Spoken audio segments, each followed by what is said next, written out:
Come closer, you've been feeling it too, haven't you? That subtle shift, the way a casual worry feels heavier, more real than it should. It starts small, a whisper in the back of your mind. A fleeting thought of something bad, something you immediately dismiss. But what if those thoughts, those anxieties, aren't just thoughts? What if they are seeds planted in the fertile ground of reality, waiting to sprout into something monstrous? This is a story about what happens when our deepest fears aren't just fears, but blueprints. Blueprints for a terrifying reality. If you dare to join us in the shadows, to witness how easily the mind can become a weapon against itself, then like this video, subscribe to the channel, and never miss a nightmare. Because once you know, you can't unknow. Our story begins with Elias Thorne, a man of numbers, of absolute certainty, an actuarial analyst, renowned for his chillingly accurate predictions. His life was a fortress of order, built brick by meticulous brick, each one a calculated risk, a foreseen outcome. He sought to control everything, to eliminate the unpredictable chaos of existence. But even the most precise calculations can fail. A past incident, a catastrophic personal loss, had shattered his world, leaving him with an unshakable obsession. He had to quantify, control, prevent. He had to impose order, to ensure no future event could ever catch him unprepared again. It was a desperate, silent war against fate itself. He moved into a new apartment, a quiet place on the edge of the city. Not just any apartment, but one he had researched, analyzed, and deemed optimal. Optimal for control, for isolation, for the perfect silence he needed to think, to predict, to prevent.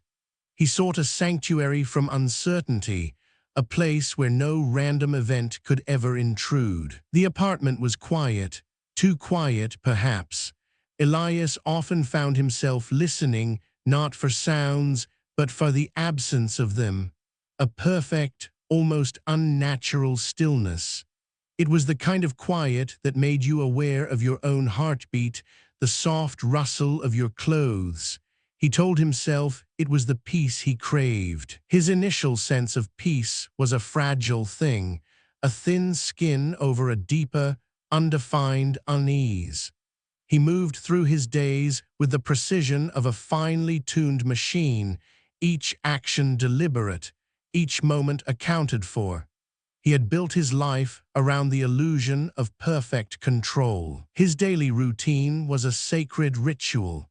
Waking at the same time, brewing coffee with exact measurements, reviewing market data before the sun fully rose. No deviation was allowed. Every minute was a bulwark against the unexpected, a shield against the chaos he so desperately feared. His work was his refuge. Spreadsheets filled with probabilities, risk assessments, predictive models. He delved into the cold logic of numbers, finding comfort in their certainty. He could foresee the future, or so he believed, by dissecting every variable, every potential outcome. The satisfaction he got from certainty was profound. To know, to predict, to be right.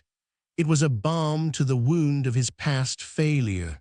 He found a grim pleasure in mapping out every possible negative scenario, not to dwell, but to prepare, to neutralize. Sometimes, in the quiet of his apartment, he felt a subtle prickle on the back of his neck, a feeling of being watched.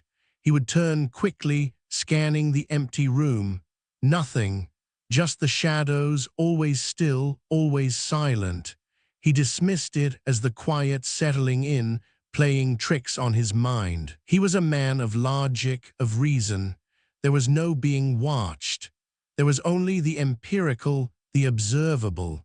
His mind, trained to dismiss anomalies, quickly filed away the sensation as a byproduct of isolation, a simple trick of the brain in an overly quiet environment. One afternoon, on his way back from the building's small mailroom, he encountered Mrs.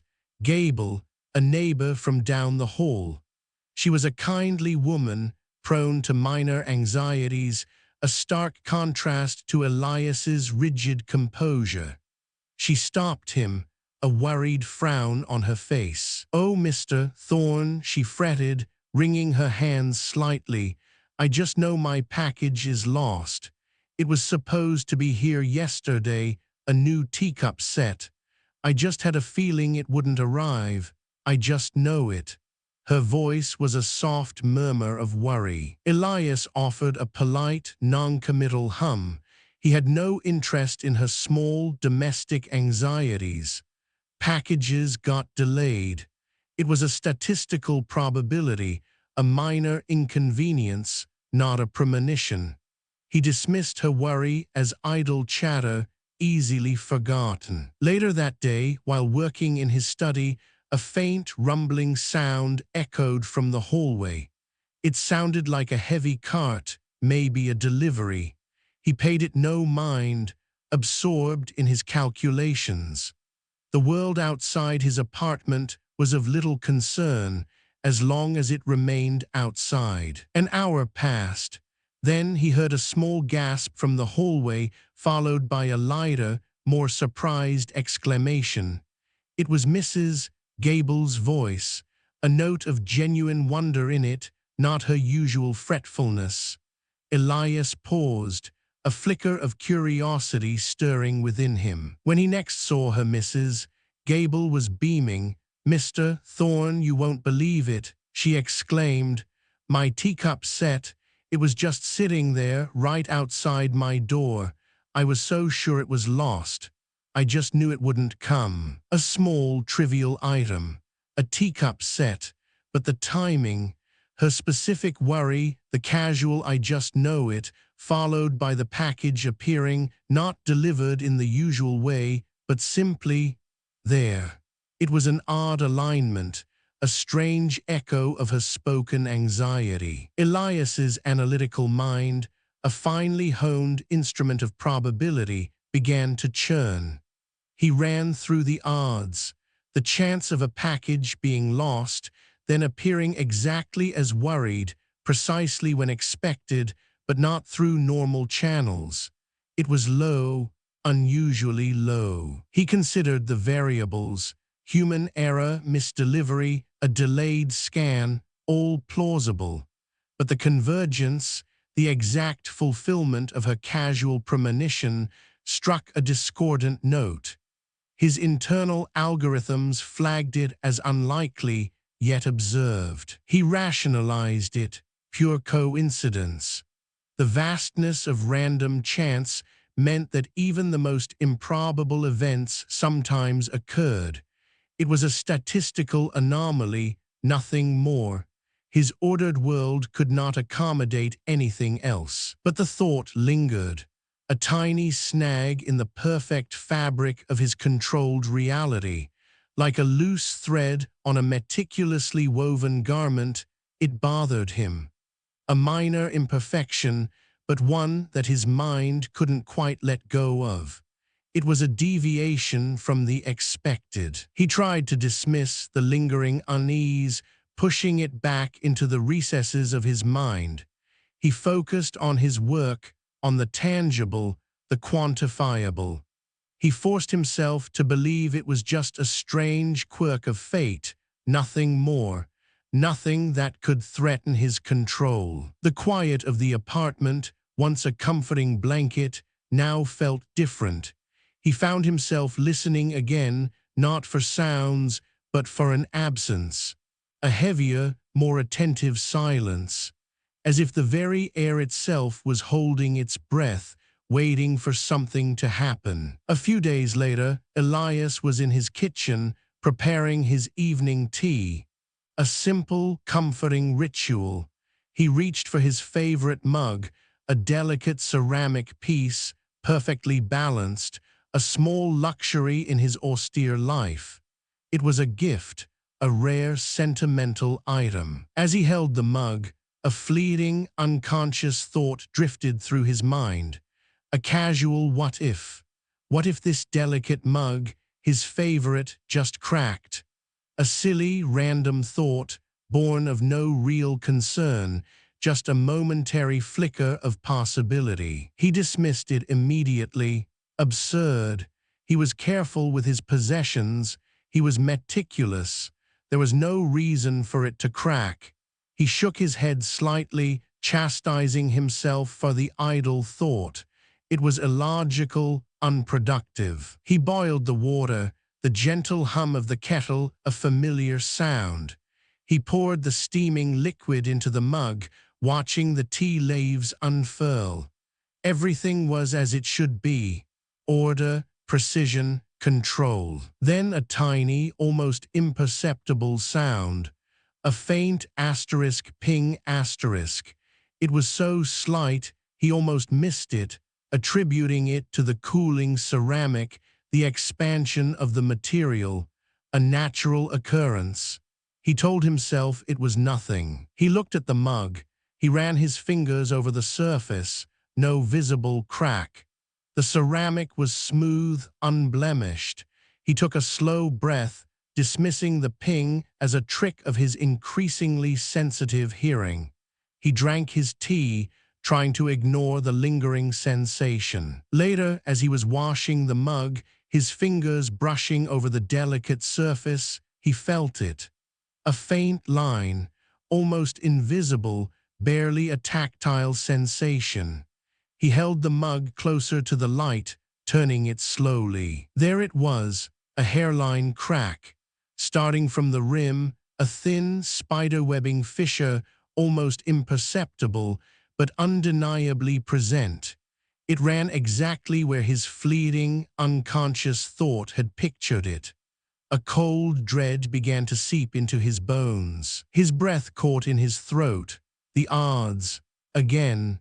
A casual, dismissed thought, instantly forgotten, now manifested. Not just a coincidence, but a precise, chilling fulfillment of a purely internal, negative what-if. It was too specific, too perfect in its dreadful execution. He stared at the cracked mug, his carefully constructed world beginning to wobble. His mind raced, desperate to find a logical explanation. A flaw in the ceramic, a sudden temperature change. He grasped at straws, but none felt right. None explained the ping or the timing. The feeling of the apartment shifted.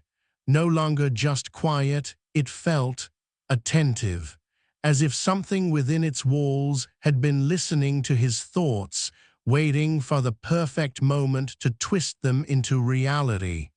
The air grew heavy, thick with unspoken implications. He remembered Mrs. Gable's lost package, her casual worry, her "I just know it." And then the package, appearing exactly as she had feared and expected, but in a strange, unexplainable way. He had dismissed it then, but now the connection was terrifyingly clear. A horrifying possibility dawned on him, cold and sharp. Could his thoughts, his worries, his predictions be gaining a malevolent, self-actualizing force? Was the very act of considering negative outcomes inadvertently empowering something that ensured their dreadful fulfillment? The silence of the apartment pressed in, no longer comforting but menacing. It was filled with unspoken fears, his own and perhaps others. Every what-if, every anxious tremor of the mind now felt like a dangerous invitation, a whispered command. He looked around his apartment, his sanctuary of order, and saw it transformed. Not a safe haven, but a living, reactive trap. A place where the slightest thought of disaster could conjure its horrifying, inevitable manifestation. He was not alone with his thoughts. The meticulous analyst, the master of probability, felt his mind begin to unravel. His methods, once his greatest strength, were now turning against him. His very cognition, his ability to predict, was becoming a terrifying liability. His desperate need to quantify, to control, to prevent negative future events, to impose order on the unpredictable chaos of existence, was doing the exact opposite. It was feeding something, empowering it. He felt a sudden, profound wave of existential dread. The terror of what might be was no longer abstract. It was imminent, tangible. His own mind was a battleground, and the enemy was using his own fears as ammunition. The line between statistical probability and inescapable, targeted doom blurred. His foresight, once a gift, was now a monstrous burden. Every what-if held the potential for a horrifying, unavoidable reality. He tried to stop thinking, to empty his mind. But how do you stop a thought once it has taken root? How do you unimagine a possibility once it has flickered into existence? It was an impossible task, a torment. The silence of the apartment felt predatory. It wasn't just quiet, it was expectant. It was waiting for his next anxious prediction, his next casual worry, to twist it, to manifest it. He was trapped in a feedback loop of fear. His free will, his agency, felt like a cruel joke. If his thoughts were becoming reality, then was he truly free? Or was he merely a puppet, his own mind pulling the strings of his inescapable doom? The horror was not in what he saw, but in what he knew, what he could not unknow. The terror of thought turning against you, weaponized by an unseen entity, an insidious manifestation that fed on human anticipation. He felt a cold, deep certainty settle over him. This was not coincidence. This was causal predation, and it had found him. It was feeding on his greatest strength, turning his analytical mind into its most potent tool of terror.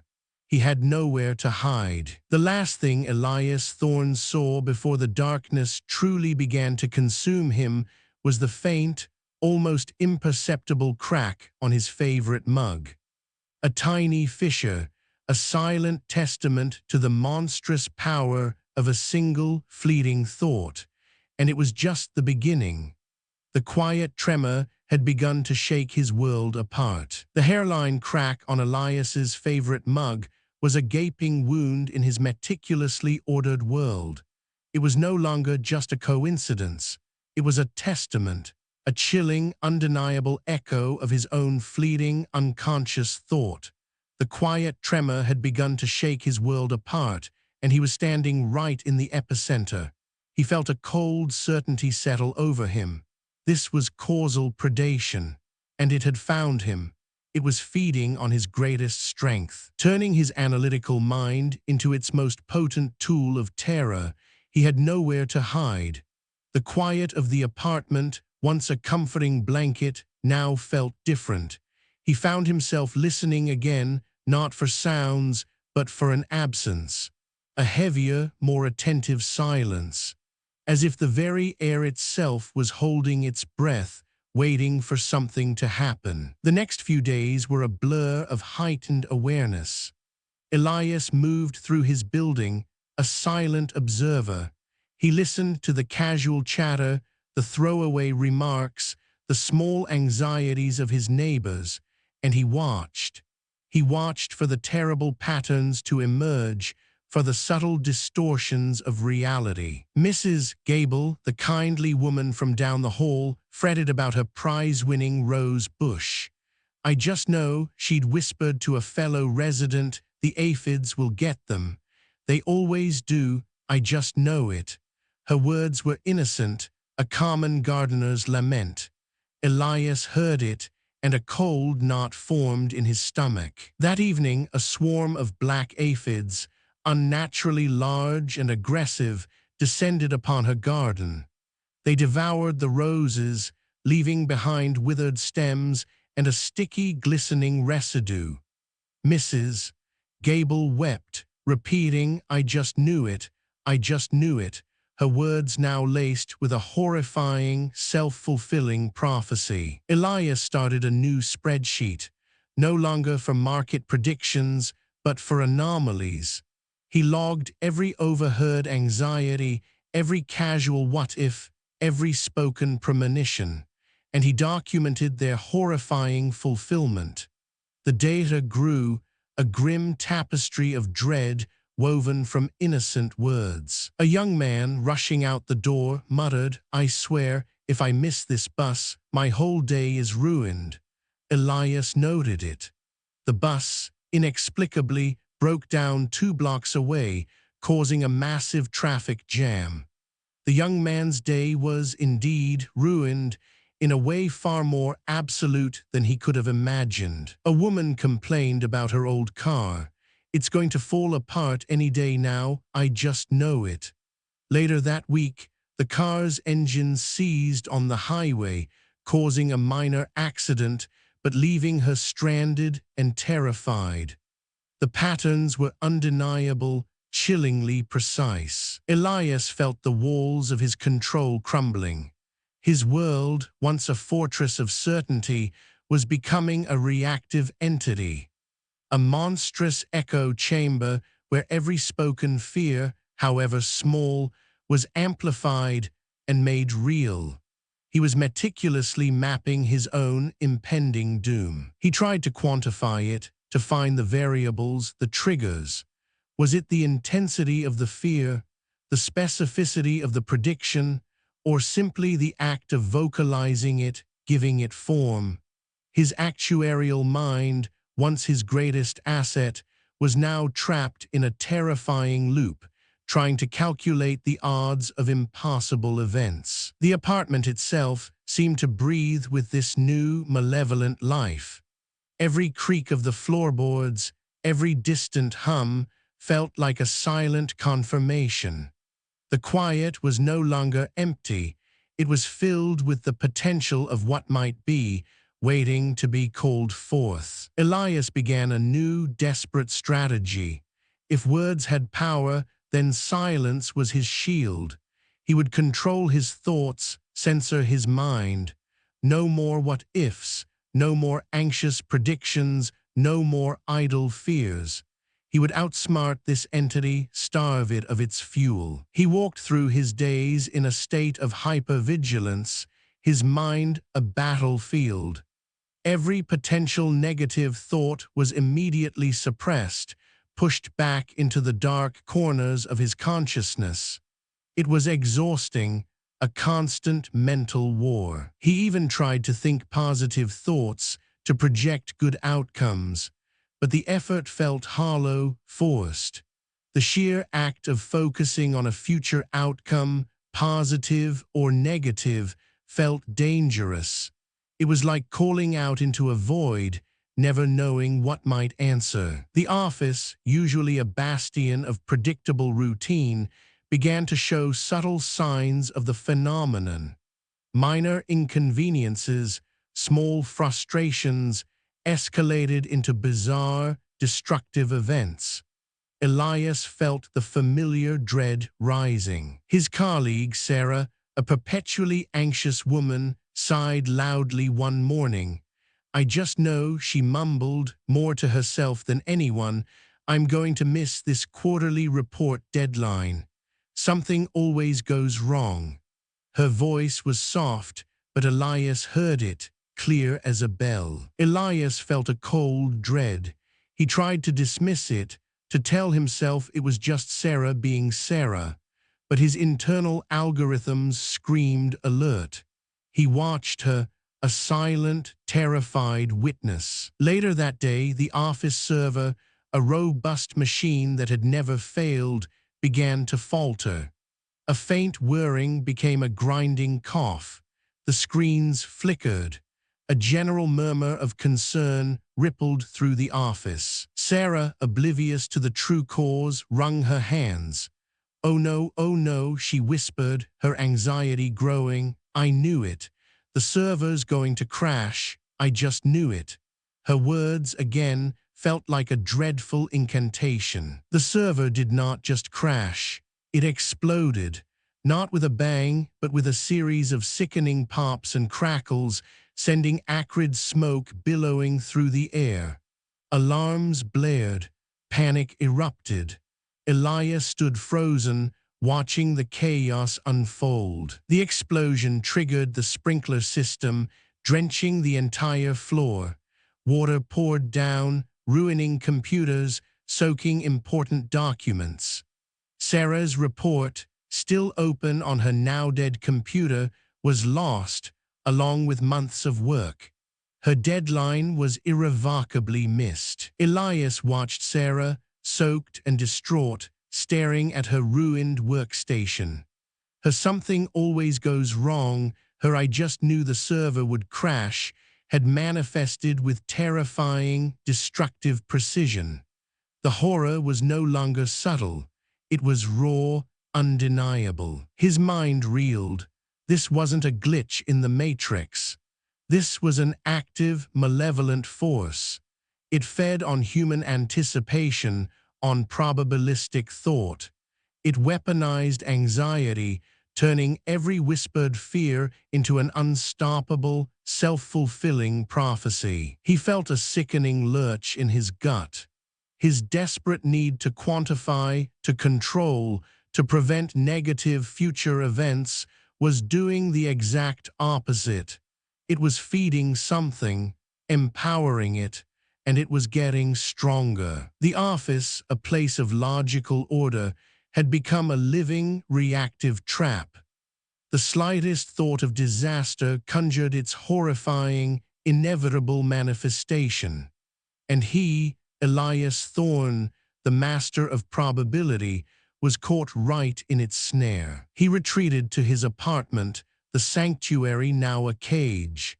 He tried to process the data, to find an escape.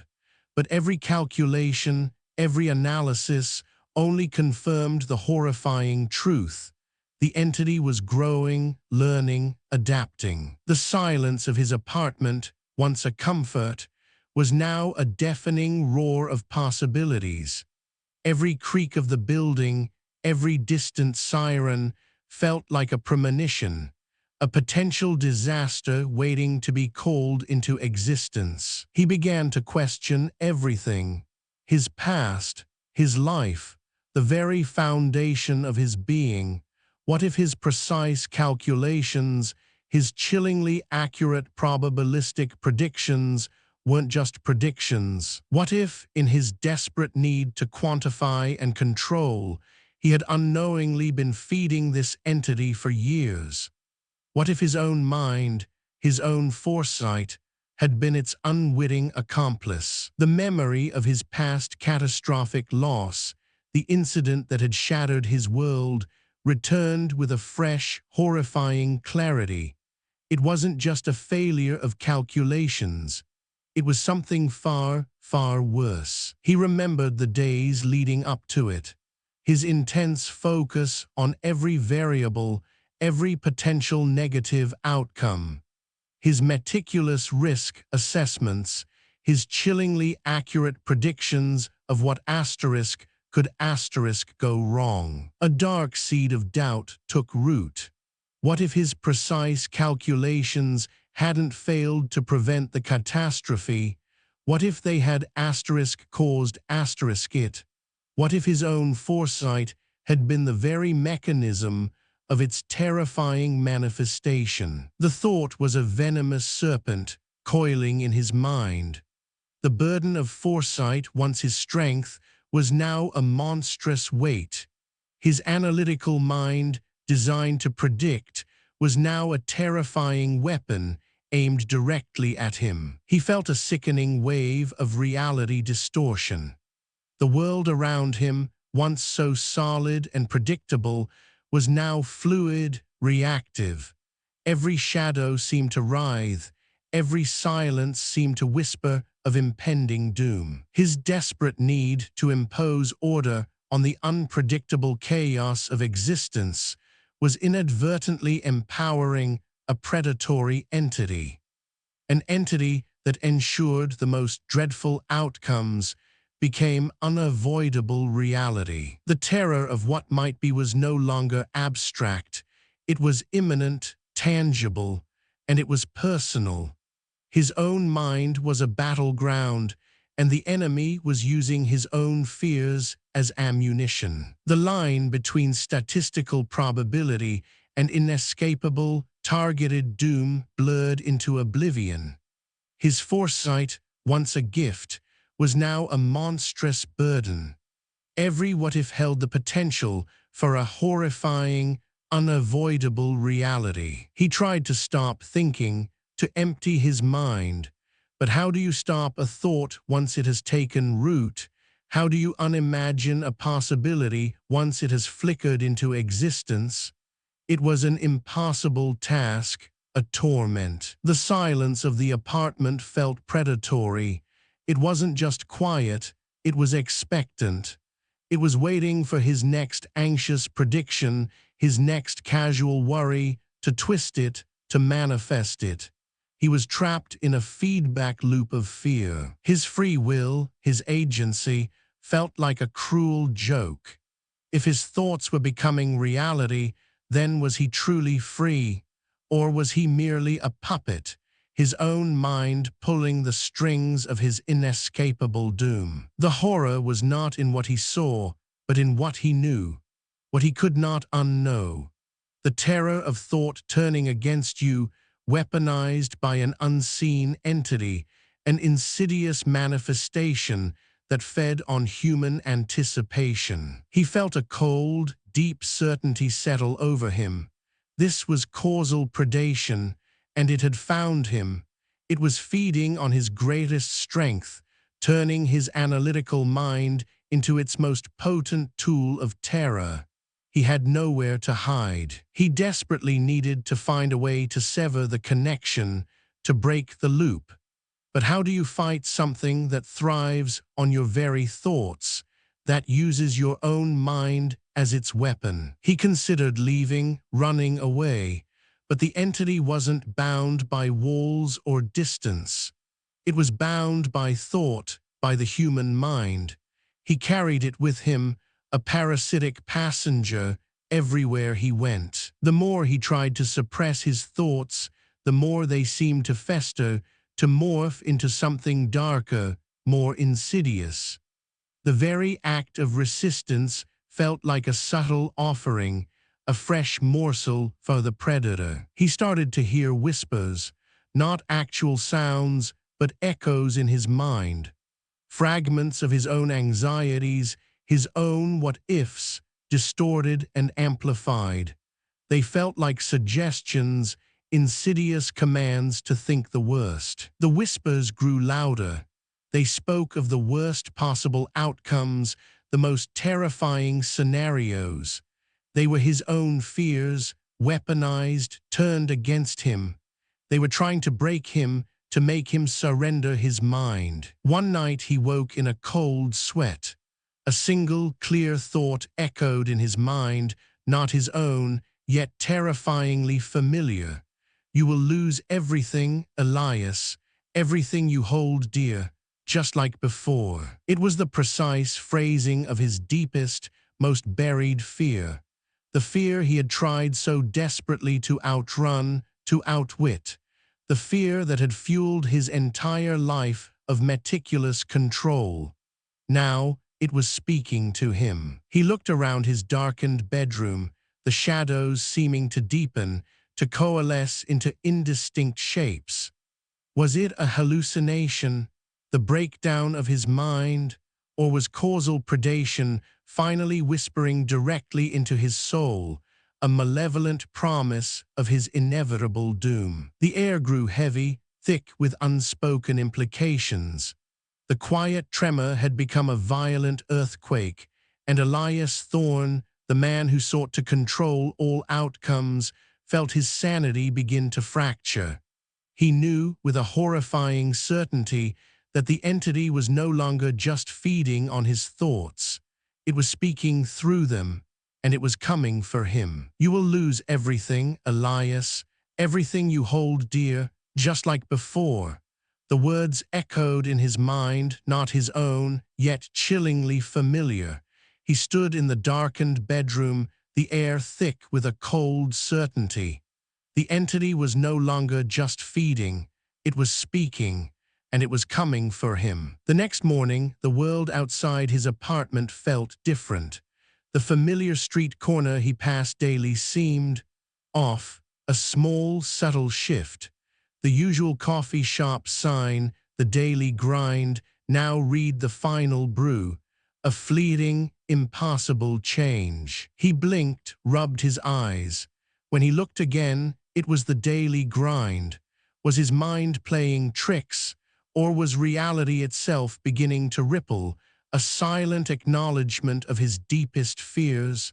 The line blurred. Later, a neighbor complained about a perpetually broken elevator. "It's going to get stuck with someone inside, I just know it." Elias felt a familiar, sickening dread. He knew what would happen next. Hours later, a muffled scream from the shaft. The elevator, which had been fixed that morning, was indeed stuck between floors, carrying the very neighbor who had predicted its failure. The localized area was twisting, subtly but surely. Every casual prediction, every spoken anxiety was a command. The environment was no longer stable. It was a mirror reflecting fears. Elias knew he had to warn someone. He called Arthur, an old colleague, a man of logic. "Arthur," he said, his voice strained, "something is happening. Our thoughts, they're becoming real." Arthur listened, but his tone was dismissive. "Elias, are you all right? You sound unwell. Perhaps you're under too much stress." He heard the fear in Arthur's voice, but it was fear of him. "No, Arthur, listen. Mrs.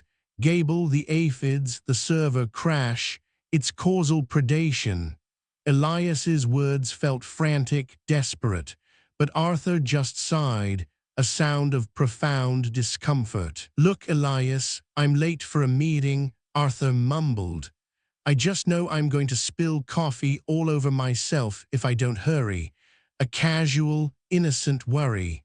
Elias's blood ran cold. Elias heard the distant clang of a metal bin, then a frustrated shout. A few minutes later, Arthur called back, his voice shaky. "My entire coffee, Elias, all over my white shirt. How did you know?" Elias felt a wave of despair. Arthur wasn't blind. He was already affected. The entity was using his own anxieties, even his small ones, against him. There was no escape. He turned to his work, his data. His spreadsheets, once a source of comfort, now felt like a ticking bomb. He opened his anomaly log. The correlations were impossible, yet undeniable. Random events, once dismissed as statistical noise, now showed patterns. A neighbor's muttered fear about a broken pipe, followed by a burst pipe. A casual "I'll probably trip," followed by a fall. His predictive models, once flawless, began to glitch. Numbers shifted, probabilities inverted. A 99% certainty became a 1% chance, then flipped back, then dissolved into meaningless symbols. The data wasn't just wrong, it was actively malicious. It was reflecting his own growing paranoia, twisting the objective truth into a horrifying confirmation of his worst fears. Elias felt a cold sweat. Was he seeing patterns because they were real, or because his mind was creating them? Was his very act of analysis, his constant prediction, fueling the problem? His greatest strength, his foresight, was becoming his greatest weakness. Every what-if he considered, every negative possibility he mapped out, was a potential trigger. He tried to stop, to empty his mind. But how do you unthink? How do you unimagine a disaster once its blueprint has been laid? His own mind was a trap. The mental effort was immense, crushing. He felt his thoughts fragmenting, his grip on reality loosening. The world was no longer objective. It was a projection of his internal terror. Then a memory surfaced, not a blur, but sharp, vivid. The day of his catastrophic personal loss. The incident that had driven him to quantify, to control everything. He was at the site, waiting. He had calculated every risk, every variable. He had foreseen every possible failure, except one, the one he had dismissed as absurd. He remembered standing there, looking at the old structure, and he remembered saying, half joking, to a colleague, "I just know that old support beam is going to give out.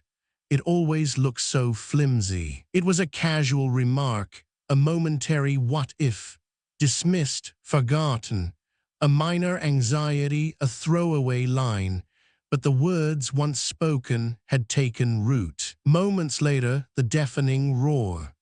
The old support beam, the exact one he had pointed out, had indeed given way. Not a general collapse, but a specific, targeted failure. His calculations hadn't failed to prevent it. His prediction, his casual, spoken fear, had caused it.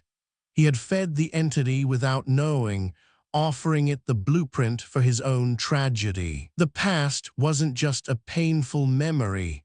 It was a premonition. He wasn't just a victim of causal predation now. He had been an unwitting architect of its power years ago. His obsession with certainty, his need to foresee every outcome, had been a monstrous gift to the entity. He had been its most potent, most unwitting tool. Every what-if in his past, every calculated risk, every fear whispered in the dark, had been a meal, and the entity had grown fat, powerful on his own mind. The terror of thought turning against you, his own thoughts, weaponized, were not just destroying his future. They had already destroyed his past. The apartment felt alive, watchful. The air was thick with unspoken fears, his own and countless others, all waiting for a voice, a thought, to give them form. He looked at his hand. It seemed to shimmer, almost transparent at the edges. Was it real? Was he real? Or was he just another projection of this malevolent force? He went back to his data, desperate for an answer. The numbers swam before his eyes, forming patterns that were both logical and utterly insane. A column of projected losses now showed imminent manifestation. His risk assessment became guaranteed doom. His tools were no longer analytical. They were predictive of horror. He questioned every thought, every observation. Was the faucet dripping because it was broken, or because he had idly wondered if it might drip? The more he tried to understand, to predict, the worse it became. He was feeding it, nourishing it with his own desperate desire for control. Another memory, a small one, a forgotten errand, a muttered curse. "I'll probably forget my keys." And then the frantic search, the inevitable delay. It wasn't just isolated incidents. His entire life was a tapestry of fulfilled anxieties, of self-actualized fears, stitched together by his own words, his own thoughts. He tried to impose silence on his mind, a true, absolute blankness. But the harder he tried, the louder the whispers became. His own fears amplified. "You're trapped, Elias. You built this cage.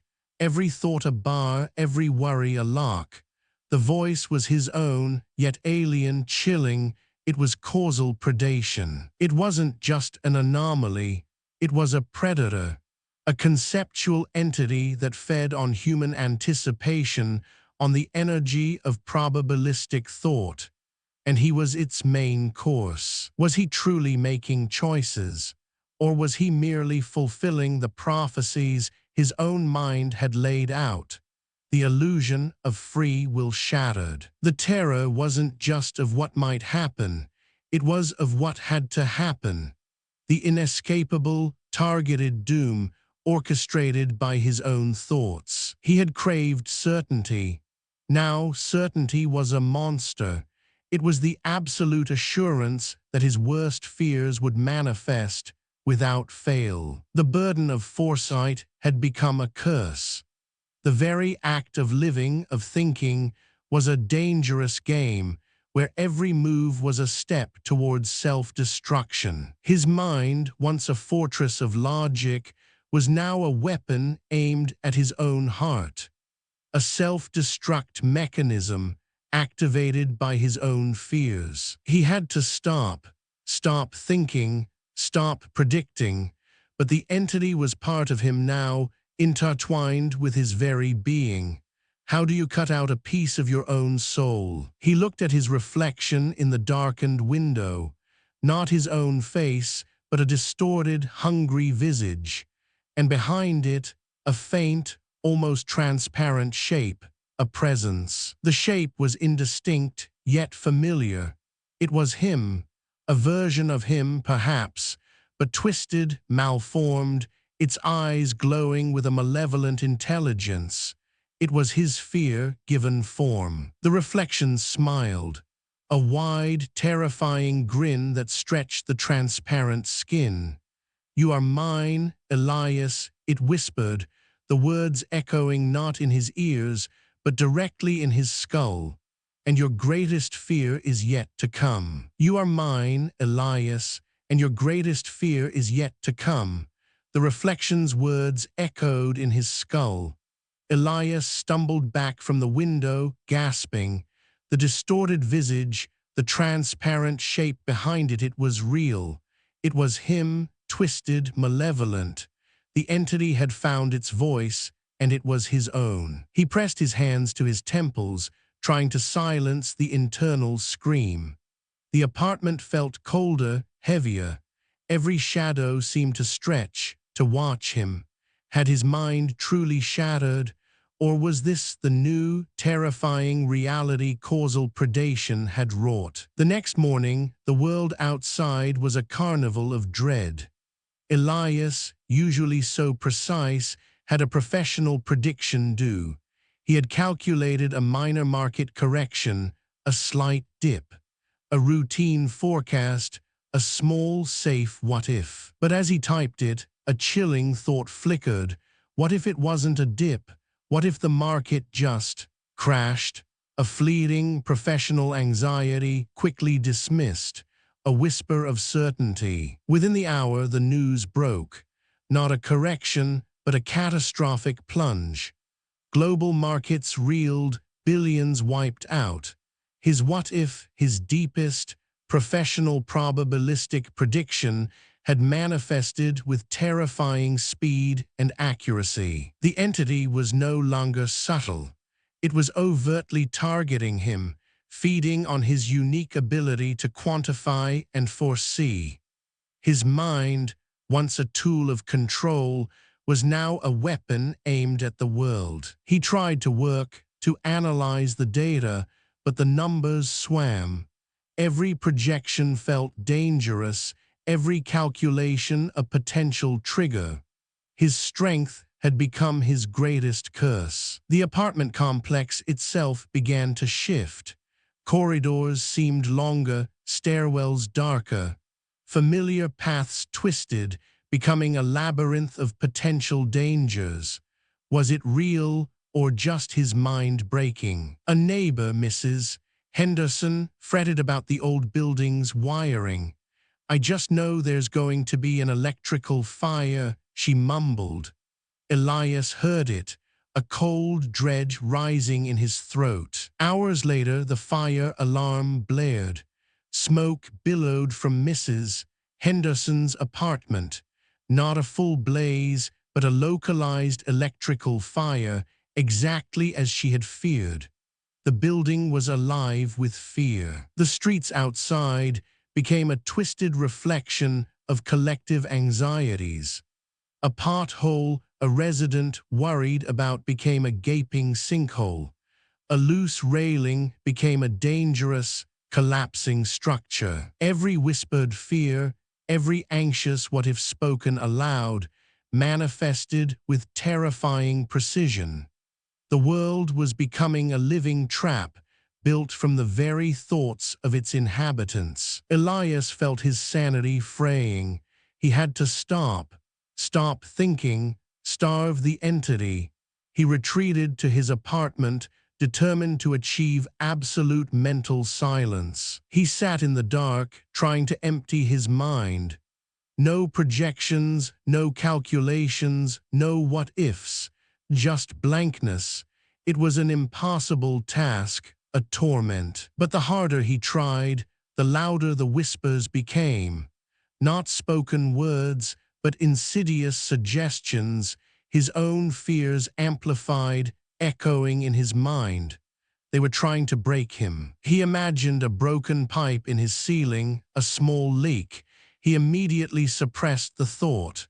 But then, a faint drip, drip, drip. He looked up. No water.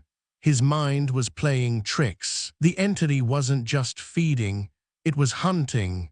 And it was using his own mind as bait. His attempts to silence his thoughts only made them louder, more potent. He witnessed other residents succumbing. Mr. Jenkins, who always worried about losing his keys, found them embedded in the wall, just out of reach, mocking him. A young woman, terrified of heights, found her apartment floor replaced by a sheer drop, a glass pane allowing her to see the street far below. She was paralyzed, living her worst nightmare. Their minds were broken, consumed by their own foreseen dread. Elias saw himself in them, a chilling mirror of his inevitable fate. He was watching his own slow descent. He saw Mrs. Gable muttering about her lost teacup set, now clutching a broken shard, her eyes vacant. Her obsession with loss had consumed her. The apartment building was a mental asylum, each room a personal hell. And the architect of this torment was causal predation, feeding on every fear, every what-if. Elias felt a chilling realization. The entity wasn't just fulfilling random predictions. It was hunting him.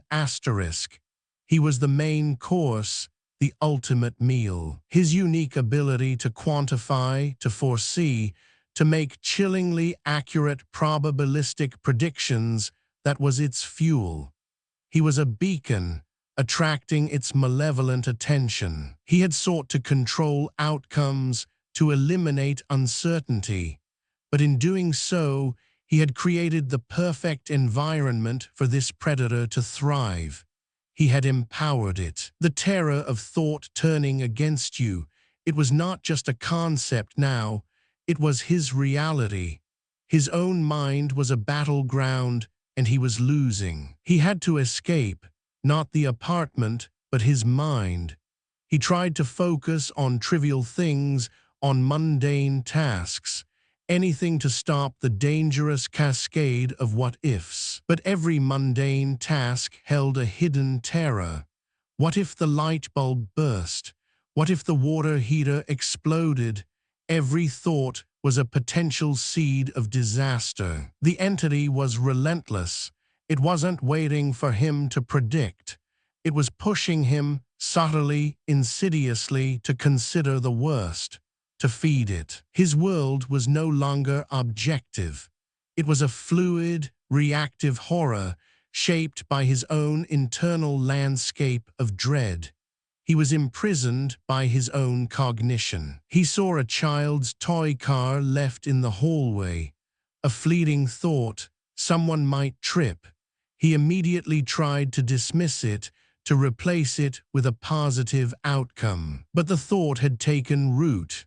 Moments later, a distant cry, a thud, someone had tripped. His heart sank. He couldn't stop it. His foresight, once a gift, was now a monstrous burden.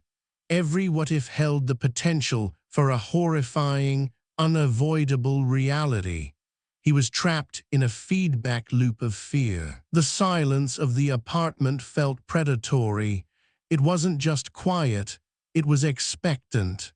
It was waiting for his next anxious prediction, his next casual worry. He tried to focus on his breath, to meditate, to find a blank space in his mind.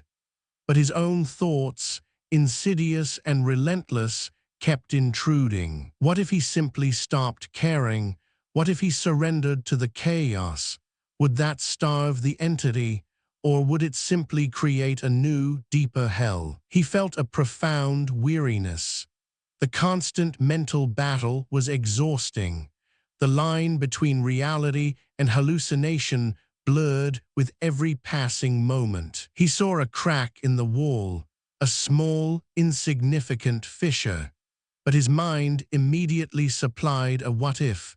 What if the entire wall crumbled? He shook his head violently, trying to dislodge the thought. But it was too late.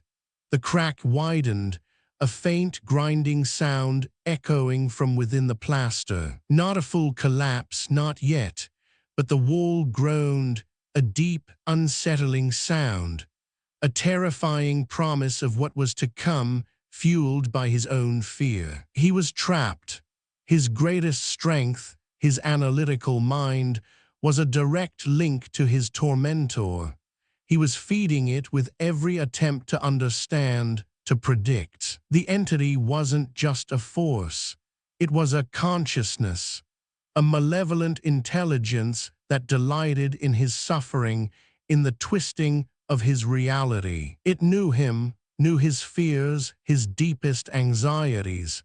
It was using them not just to manifest, but to break him piece by agonizing piece. He was its chosen prey, the ultimate meal. The man who sought certainty, now faced with the monstrous certainty of his own inescapable doom. He looked at his reflection in a small mirror, not the distorted visage from before, but his own face, haggard, terrified, and behind him, a faint, almost transparent presence. It was there, always there, a shadow that fed on his thoughts, but this time it was different. It wasn't just a reflection, it was an echo. The whispers returned, louder, clearer, not just his fears, but the fears of others. A chorus of dread, all channeled through him. The pipes will burst, the floor will crack, the air will turn to poison. He stumbled, gasping for air. The apartment was suffocating. The air grew thick, heavy, with an acrid, metallic tang. He could taste it, feel it burning his lungs. His own mind, now a conduit for collective dread, was poisoning his reality. The terror of what might be was now the terror of what was asterisk. He collapsed, choking, as the room dissolved into a swirling vortex of his own weaponized anxieties. The last thing he saw, through tear-filled eyes, was his own distorted reflection in the dark, poisonous air, smiling, and the whisper, clear as a bell, "Welcome home, Elias. The feast has truly begun." Welcome home, Elias. The feast has truly begun. The words still echoed, not in his ears, but deep within his skull. Elias lay slumped on the floor, the acrid air burning his lungs. The room around him wasn't just dark. It was a swirling vortex of his own weaponized anxieties, a cruel mirror of his shattered mind. He tried to push himself up, but his limbs felt heavy, unresponsive, as if his own body was betraying him. He finally managed to sit up, leaning against a wall that felt strangely soft, almost yielding. The floorboards beneath him groaned, bending slightly under his weight, exactly as he had once idly worried they might when he first moved in. Not a sturdy foundation, but a weak, decaying structure built from his own fleeting concerns. His apartment, once his fortress of order, was now a living echo of every what-if he had ever harbored. Every imperfection, every potential flaw he had ever considered, was now manifesting with horrifying precision. This was his sanctuary, his home, twisted into a personalized hell. He looked up at the ceiling. Faint, dark stains were spreading like slow-motion ink blots, exactly where he had once imagined a pipe might burst, a leak might begin. A slow, insidious dampness permeated the air, a cold, undeniable confirmation of his private dread. The feeling of being watched intensified, but it wasn't a physical presence. It was the apartment itself, attentive, expectant.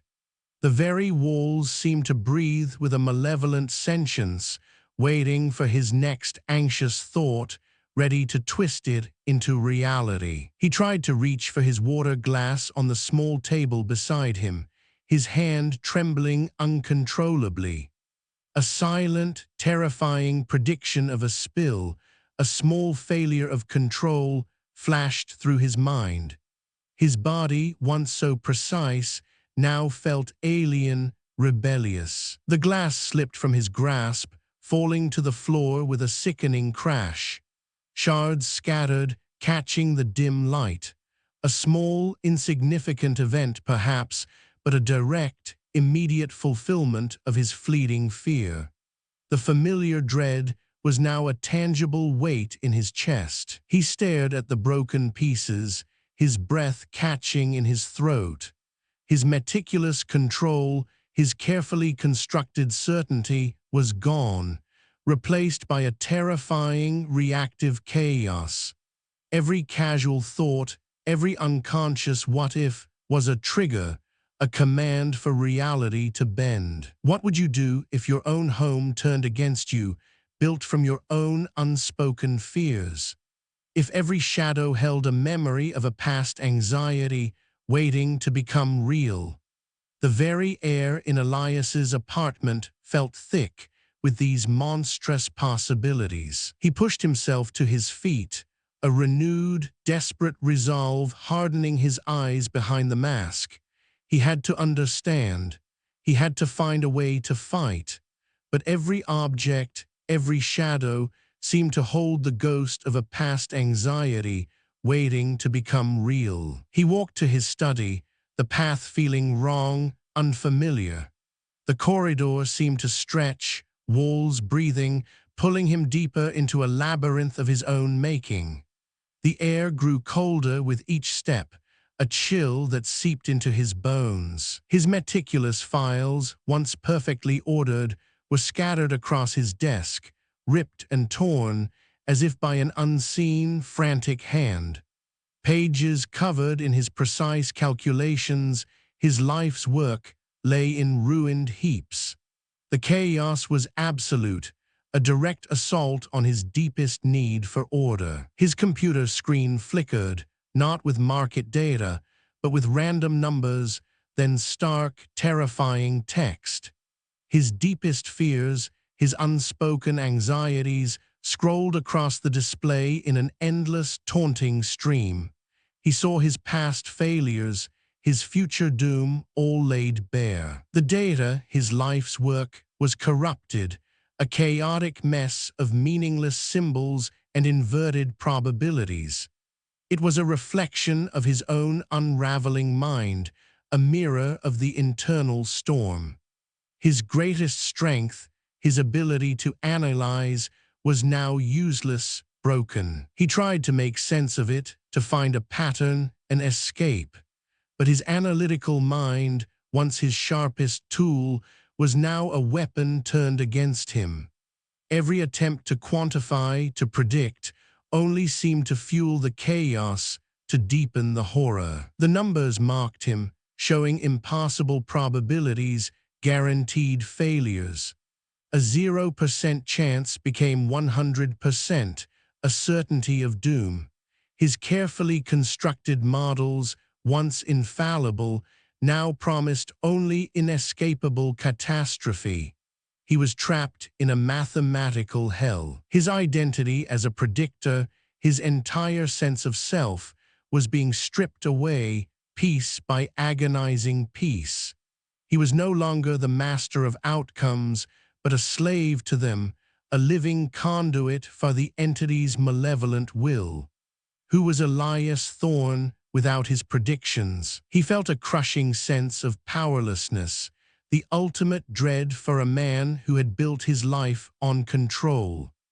The chaos he had so desperately sought to eliminate was now all-consuming, a vast, indifferent ocean threatening to drown him. The entity wasn't just fulfilling predictions, it was dismantling his very being, his purpose. It was eroding the foundations of his existence, turning his greatest strength into the engine of his downfall. He was a meal slowly being consumed. He was no longer Elias Thorne, the analyst. He was a conduit for dread, a puppet of causal predation, dancing to the tune of his own weaponized anxieties. His mind, once a fortress, was now a stage for his own inescapable doom. Then a chilling clarity cut through the chaos. He finally understood. This wasn't a ghost or a monster with teeth and claws. It was a concept, a pervasive anomaly, an ancient, extra-dimensional entity that literally fed on the energy of human anticipation. It had no physical form, no eyes to meet, no voice but his own twisted thoughts. It was a parasitic consciousness, a fundamental force of causality itself, perverted and weaponized. The horror was in its formlessness, its ability to be everywhere, within every mind. It fed on anticipation, on the cognitive energy of probabilistic thought itself. Every what-if, every anxious prediction, every idle worry was a delicious morsel, a blueprint for its insidious manifestations. His own mind was its ultimate buffet. It weaponized human anxiety, turning the abstract into the horrifyingly concrete. It didn't need to physically act. It manipulated reality through the very act of thought. It was the architect of fear, and humanity was its unwitting workforce. The horror was in its omnipresence, its ability to be everywhere, inside every mind, subtly twisting causality. It wasn't a localized threat. It was a pervasive anomaly, a fundamental perversion of existence itself.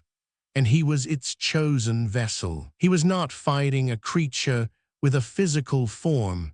He was fighting the very fabric of his own cognition. How do you defeat something that uses your own thoughts as its weapon, that lives within the recesses of your mind? The entity was an ancient, extra-dimensional conceptual entity or pervasive anomaly that literally fed on and weaponized the energy of human anticipation and probabilistic thought. It was a predator of the mind, and Elias was its most prized prey. It didn't need to manifest physically, it manipulated reality through thought. It didn't need a voice, it used his own. It didn't need eyes, it saw through his anxieties. It was a terrifying, perfect parasite. He was not fighting a creature. He was fighting the very fabric of his own cognition. His mind, once his greatest ally, was now his most dangerous enemy. The battle was internal, yet its effects were terrifyingly external. What would you do if your own thoughts were the enemy and your mind the battleground? If every fleeting what-if held the potential to twist your reality into a nightmare? The silence of the apartment now felt like a roaring accusation. His mind became a war zone. Every internal what-if was a tangible threat, a spark igniting a new horror. He tried to suppress them, to push them back, but they surged forward, relentless, eager for manifestation. He thought of a sudden, sharp pain in his head, and a searing migraine immediately flared, blinding him for a moment. The thought wasn't just a thought. It was a direct command, a self-inflicted wound. He pictured the air becoming thin, suffocating, and his lungs gasped for breath in the heavy room. The oxygen seemed to drain away, replaced by an oppressive pressure. He choked, clawing at his throat, desperate for air that wasn't there. The line between thought and external reality blurred completely. His mind was his prison, his thoughts the bars, his fears the chains. He was trapped in a feedback loop of dread, each internal tremor becoming an external terror. The whispers grew louder, a chorus of his own worst fears, amplified, externalized. They spoke of sickness, of abandonment, of complete and utter failure. They were his own anxieties, weaponized, turned against him. They suggested new horrors, new possibilities of doom, urging him to think them, to make them real. The entity wasn't just reacting. It was actively manipulating his thought process, guiding his fears, feeding him the very ideas that would destroy him. He clasped his hands over his ears, but the sound was internal, resonating in his skull, an inescapable cacophony of dread. It was the sound of his own mind, unraveling piece by agonizing piece. He couldn't shut it out. He tried to focus on positive thoughts, on hope, on anything good. But they crumbled, distorted into new anxieties, new avenues for despair. The entity devoured positivity, twisting it into fresh fuel for its malevolence. The entity was not just reacting.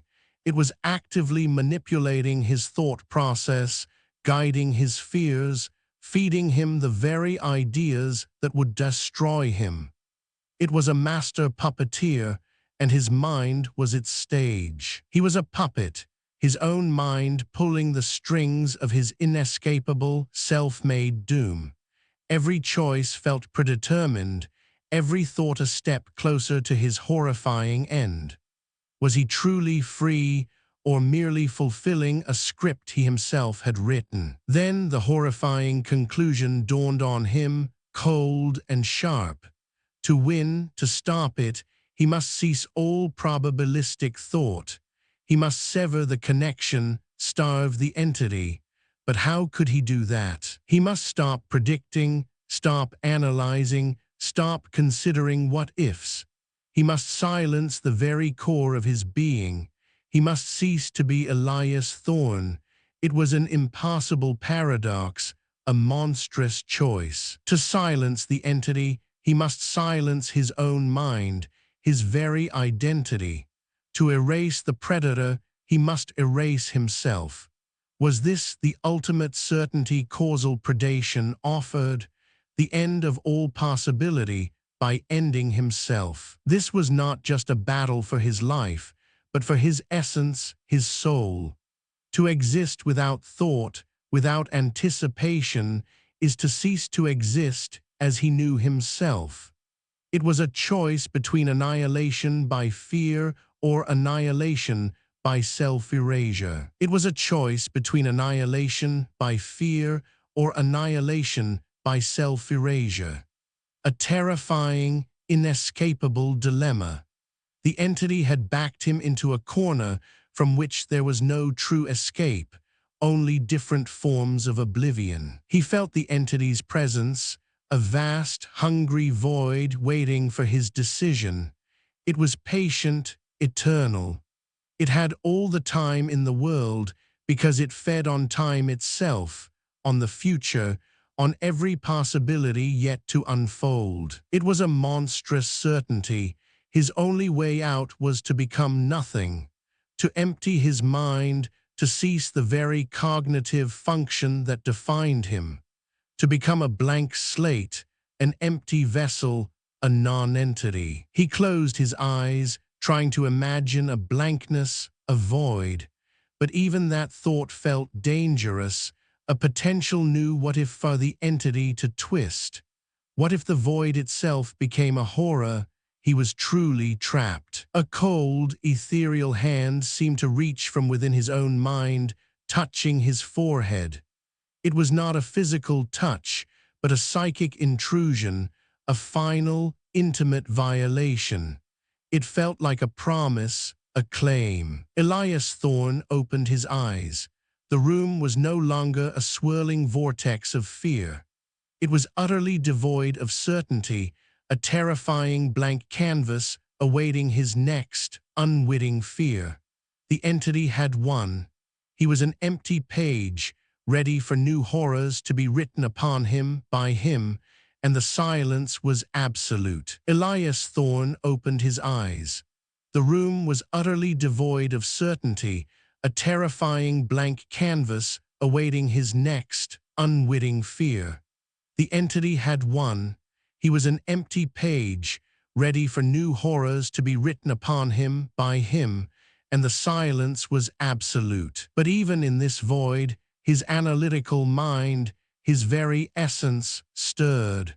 A desperate thought formed. If causal predation fed on prediction, what if he predicted its non-existence? What if he calculated zero probability for its continued being? He focused, trying to conjure the ultimate counter-prediction. Causal predation ceased.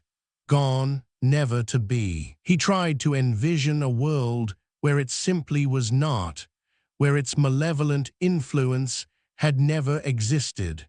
But the very act of thinking about its non-existence confirmed its presence. His mind, trying to negate it, inadvertently gave it new form. The silence around him deepened, not empty, but heavy with a new, terrible potential. The air shimmered, not with heat, but with a cold, impossible distortion. The walls of his apartment began to ripple like water disturbed by a stone. Reality was twisting. His attempt to predict nothing became a prediction of something else, something worse. What if his mind became a conduit for universal dread, a generator of pure fear? The floor beneath him gave a sickening groan. Not a natural sound, but a deeper, more resonant vibration, as if the building itself was straining, struggling against an unseen pressure. He remembered his past anxieties, the casual what-ifs about the building's stability. Now, they weren't just thoughts.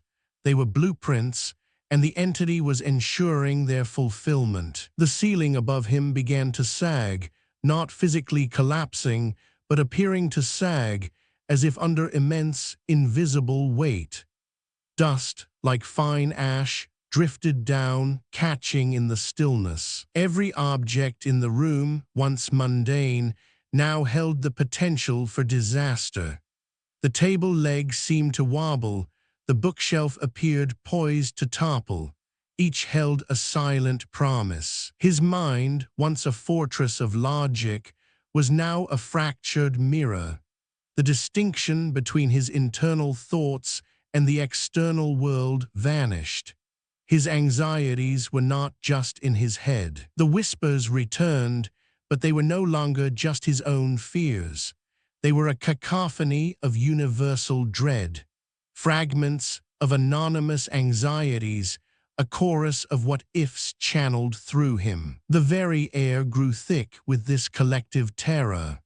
Every potential disaster, every unspoken fear was a current reality, twisting and changing with his thoughts and the thoughts of others. He saw Mrs. Gable's fear of aphids not as a memory, but as a writhing mass of black on the windowsill, waiting. He saw Sarah's server crash, not as a past event, but a smoking ruin. His mind was no longer his own.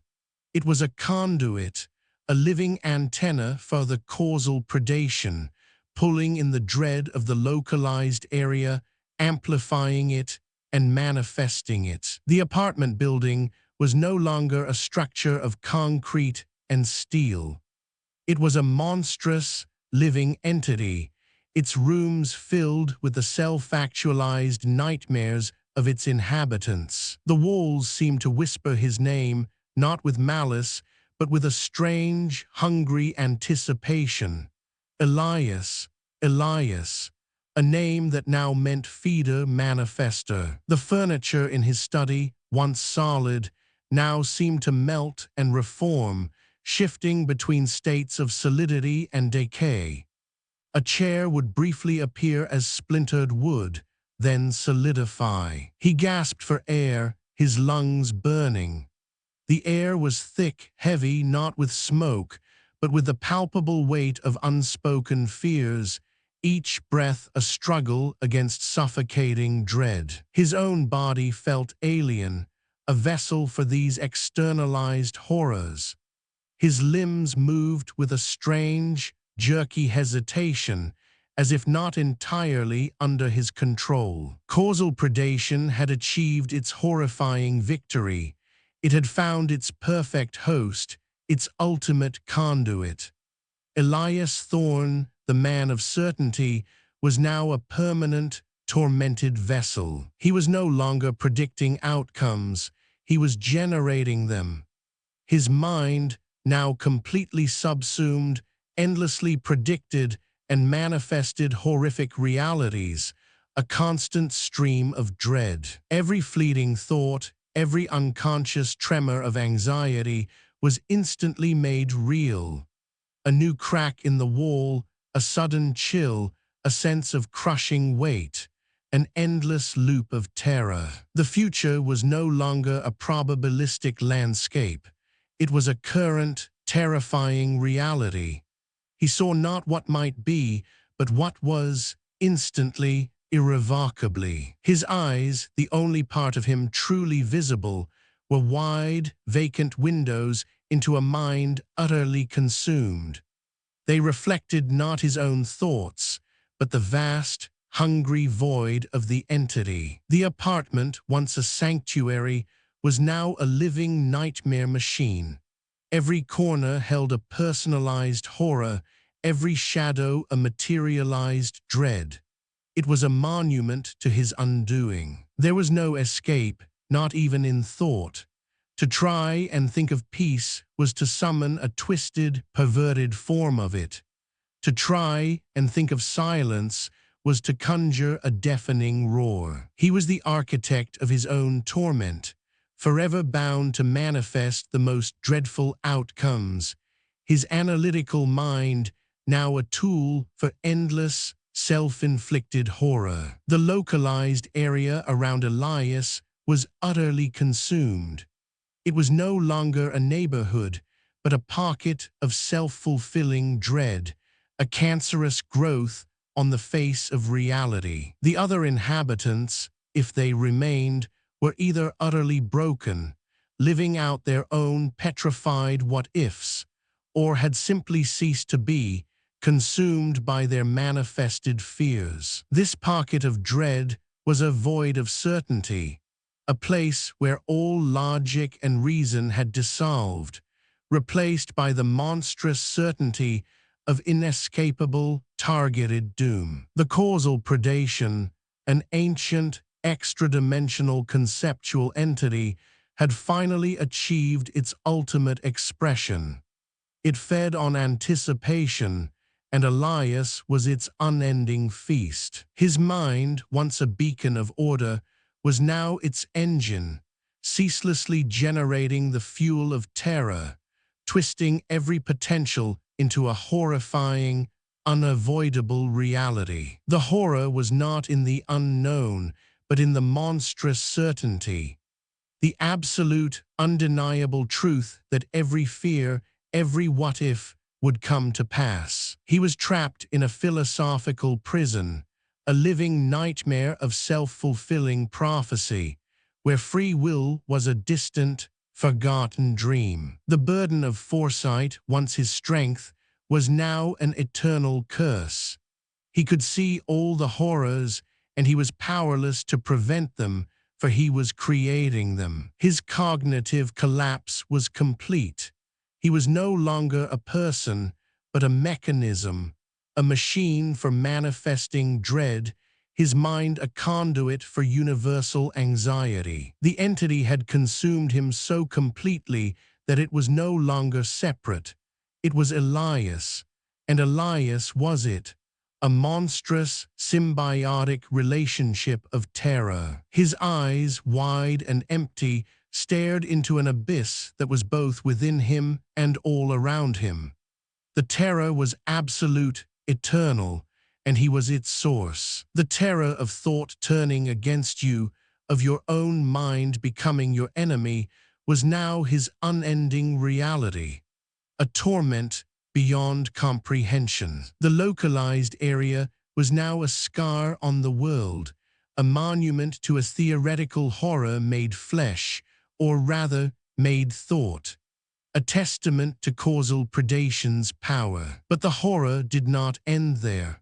For an entity that feeds on probabilistic thought, a localized area is merely a starting point, a nursery. Its hunger was insatiable, its reach boundless, and with Elias Thorne as its ultimate vessel, its power had grown exponentially. It sought new minds. The conceptual entity, now fully realized, was no longer contained.